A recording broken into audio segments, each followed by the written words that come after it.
Have you ever wondered why some people seem to hold power over others? Why certain individuals command respect without asking for it? Why they seem untouchable even when people dislike them? The answer lies in a 500-year-old book that changed how humans think about power. A book so controversial that its author's name became synonymous with manipulation itself. We're talking about Niccolo Machiavelli and his masterpiece, The Prince. But here's the twist. Machiavelli didn't write his rules to teach you how to be evil. He wrote them to show you how power actually works in the real world. Not how it should work, not how it works in fairy tales. How it really, truly works. Today we're exploring 9 dark rules from Machiavelli that show the difference between being loved and being feared. And we're going to ask the question that matters. Is it better to be loved or feared? And what happens when you choose fear? Before we dive into the 9 rules, we need to understand Machiavelli's core belief. He believed something radical for his time. He said that leaders should abandon morality when it conflicts with power. Think about that. He wasn't saying morality is bad. He was saying that in the real world, morality often loses. And if you want to survive and thrive, you need to understand how the game actually works. Machiavelli observed princes and kings around him. He watched what made them strong and what made them fall, and he noticed something. The princes who succeeded weren't always the nicest people. They weren't always the most moral. But they were the ones who understood human nature. They understood fear. They understood loyalty. He wrote, "It is better to be feared than loved if you cannot be both." This single sentence has sparked centuries of debate. Is it true? Should we live by it? What does it mean for our relationships, our workplaces, our families? Here's what's important to understand. Machiavelli wasn't endorsing cruelty for its own sake. He was cold. He was calculating. But he wasn't a sadist. He believed fear was a tool that worked better than love because love was unpredictable. Love could change. Love could fade. But fear was consistent. Fear was reliable. Our first dark rule is simple. Appear strong. Never show weakness. In Machiavelli's time, showing weakness meant death. A king who admitted doubt would be overthrown. A prince who showed fear would be attacked. But this rule isn't just about the 1500s. It's everywhere today. Think about your workplace. Who gets promoted? Usually not the person who admits they don't know something. Usually the person who appears confident, even when they're terrified. Think about social media. People don't post their failures. They post their victories. They show their strength. They hide their doubt. This rule works because humans are drawn to strength. We're pack animals. We want to follow the strong leader. When you show weakness, people instinctively lose trust. They wonder if you can actually handle the pressure. But here's the psychological trap.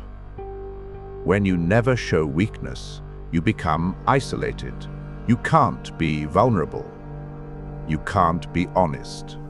And without honesty and vulnerability, you can't build real connection. You can only build fear. The cost is loneliness. Real, deep, crushing loneliness. You become feared.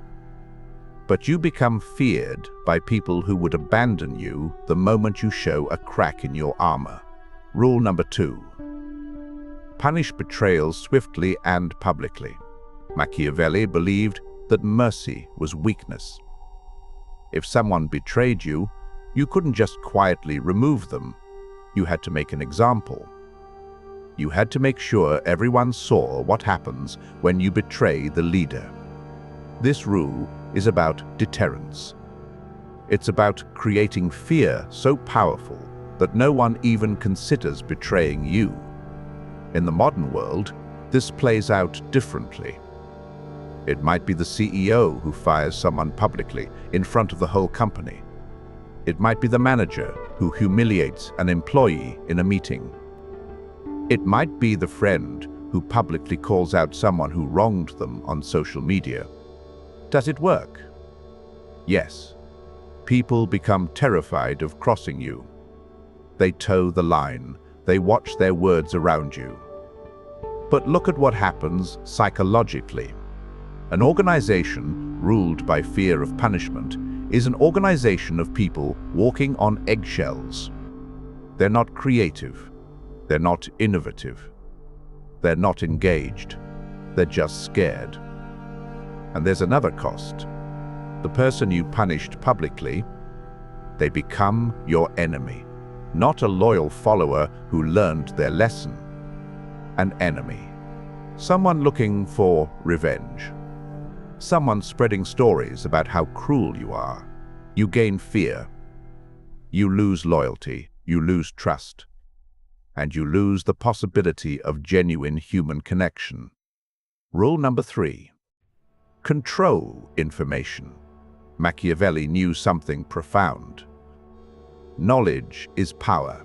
If you control what people know, you control what they think. You control their reality.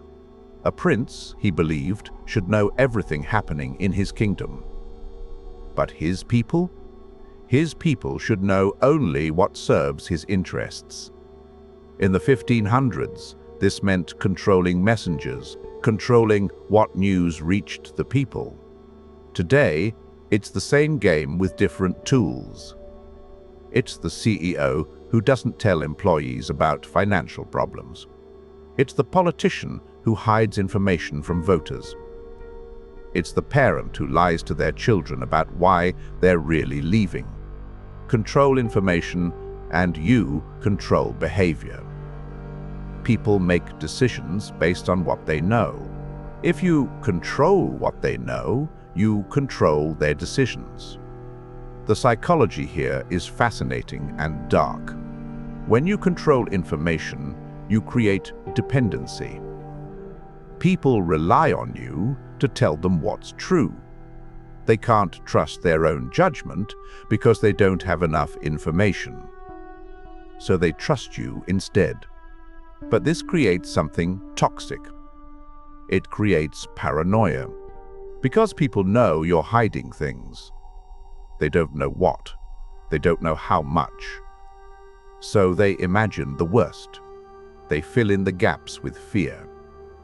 And eventually, they stop believing you entirely. Because they discover you've been lying. And if you've lied about some things, how can they trust anything you say? Rule number 4. Never forgive completely. This is subtle and cruel.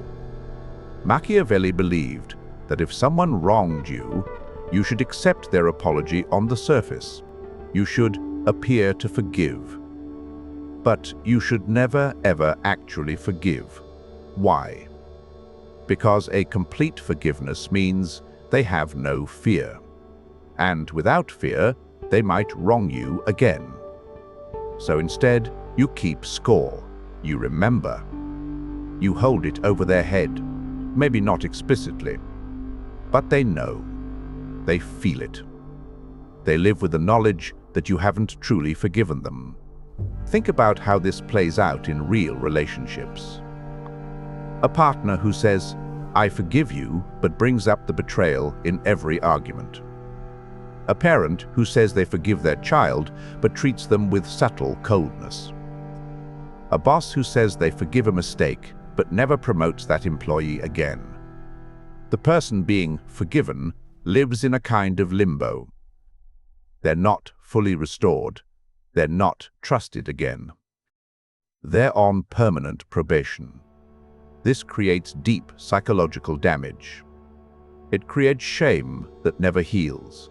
It creates resentment. It creates the exact opposite of reconciliation. It creates a relationship built on distrust and fear. Rule number 5, divide and conquer. Machiavelli understood group dynamics. United people are powerful. They can overthrow you. But divided people are weak. They're focused on competing with each other instead of opposing you. So the smart leader, according to Machiavelli, doesn't try to make everyone like each other. They create factions. They give more resources to one group, less to another. They play favorites.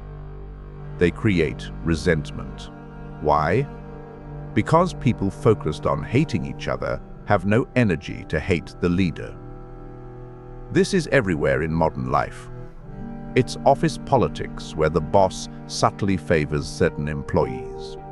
It's social media where algorithms show us content that confirms our biases and makes us angry at people who think differently.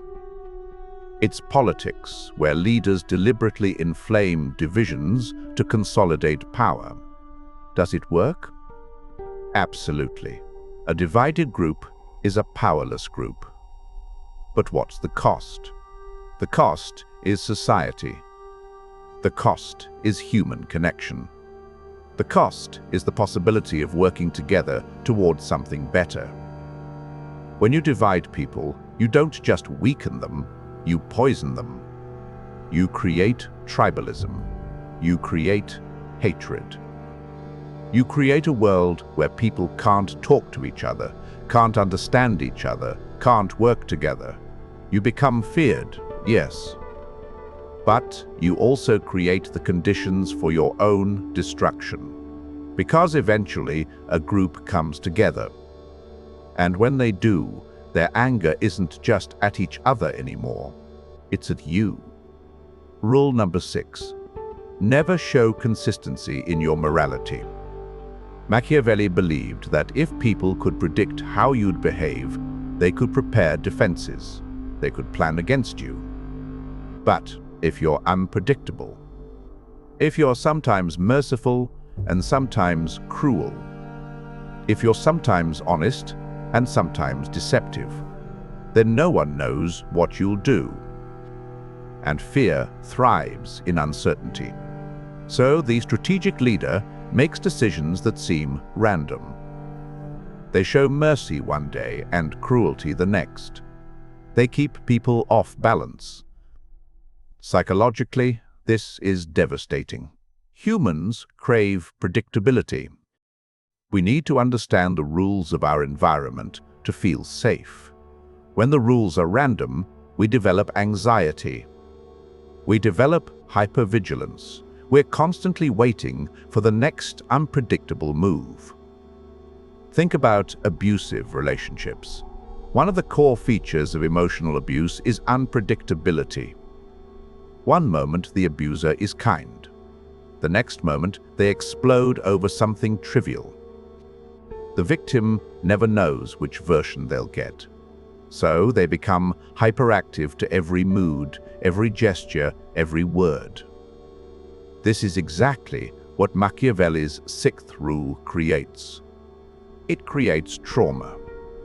It creates psychological damage that lasts long after the relationship ends. Rule number 7. Take credit for successes. Assign blame for failures. This rule is about narrative control. Every story needs a hero and a villain. If you're always the hero, people see you as powerful and competent. If someone else is the villain, people focus their anger outward instead of at you. So when things go well, you make sure everyone knows it was your vision, your leadership, your brilliance. When things go poorly, you find someone else to blame. Maybe a subordinate who didn't execute properly. Maybe circumstances beyond your control. This works beautifully for your image. You look competent and strong. You're never responsible for failure. You're always responsible for success. But here's what's happening psychologically. Your people know the truth. They know you're taking credit that isn't yours. They know you're blaming them unfairly. And they lose respect for you, not openly. Not in a way you can punish, but internally. They stop trying, they stop caring. They become cynical. They view you as dishonest and manipulative, which you are, and your organization suffers. Because people are no longer motivated by vision or purpose. They're just trying to avoid blame. They're playing it safe. They're doing the minimum. Rule number 8. Make yourself essential. Machiavelli believed that a leader should be the one person no one can replace. They should consolidate all important knowledge. They should be the only one who knows how certain things work. They should be the bottleneck through which everything flows. Why? Because if you're essential, you can't be removed. People need you too much. In modern organizations, this is the leader who doesn't delegate. Who keeps all the important client relationships? Who is the only one who knows how certain systems work? Who makes themselves indispensable? Does it work? Yes. In the short term, you maintain power. No one can replace you. You're safe. But here's what happens long term. You create a brittle organization. When you leave, the organization collapses. Because no one else knows how things work. Nothing is documented. Nothing is systematized. Everything depends on you. More importantly, you create an environment where people don't develop. They're not trusted with important decisions. They don't learn. They don't grow. You have subordinates, not leaders. And you carry an impossible burden. Everything flows through you. You're always working. You're always needed. You can't relax. You can't trust anyone. You're trapped by your own power. Rule number 9. The final rule. Cultivate fear of the unknown. This is perhaps Machiavelli's most sophisticated tactic. Don't just threaten people with known punishments. Let them imagine what might happen. Let them fill in the blanks with their worst fears. A leader who talks about what they'll do is less frightening than a leader who keeps silent. A leader who gives specific punishments is less frightening than a leader who might do anything. So, Machiavelli advised leaders to cultivate mystery. Don't explain yourself. Don't justify your decisions. Let people wonder what you're thinking. Let them fear the possibilities they imagine. Psychologically, this is brilliant and horrifying. Humans are storytellers. We fill in gaps with narratives. And when we're afraid, we imagine the worst. Our imagination conjures terrors far worse than reality. So by simply not explaining yourself, by remaining mysterious and unpredictable, you cause people to create their own nightmares. Your fear is multiplied by their fear of the unknown. But this creates a world of constant anxiety. People don't feel safe. They don't sleep well. They don't think clearly. They're operating in a state of fear-based hypervigilance. And psychologically, people in this state break. They develop anxiety disorders. They become depressed. They lose their sense of self. They become shells of themselves. So we've explored 9 rules, 9 ways to make people fear you instead of love you. And yes, these rules work. They genuinely work. A leader who uses them will gain power, will gain control, will maintain authority. But what's the cost? First, the psychological cost to others. People living in fear develop trauma. They develop anxiety disorders. They become paranoid. They lose creativity. They lose the ability to connect with others. They become damaged. Second, the organizational cost. Fear-based systems don't innovate. They don't create. They're fragile. They collapse when the fearful leader leaves. They're brittle systems built on a foundation of terror. Third, the cost to you. Because here's something Machiavelli maybe didn't fully appreciate. When you rule through fear, you live in fear too. You can't trust anyone. You're always looking over your shoulder. You're always wondering who might betray you. You're isolated. You wanted power. You gained it. But you lost connection. You lost trust. You lost the ability to be vulnerable. You lost the possibility of being truly known and accepted. Is that power worth having? Here's the question that haunts us. Is Machiavelli right? Is it better to be feared than loved? Maybe, in the short term. In a world where everyone is playing the same game. But here's another perspective. What if you could be respected instead? What if you could be trusted? What if you could be the kind of leader or person that people follow, not because they're afraid, but because they believe in you?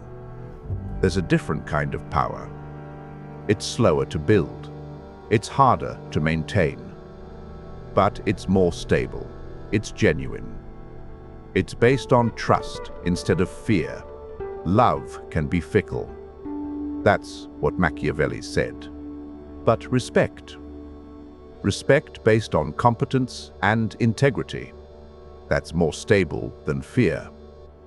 Because fear eventually creates backlash. Respect creates loyalty. The question isn't whether Machiavelli was right.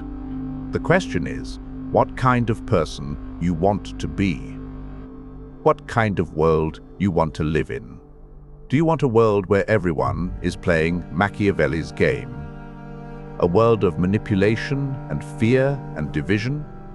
Or do you want a world where people choose to work together? Where trust is possible?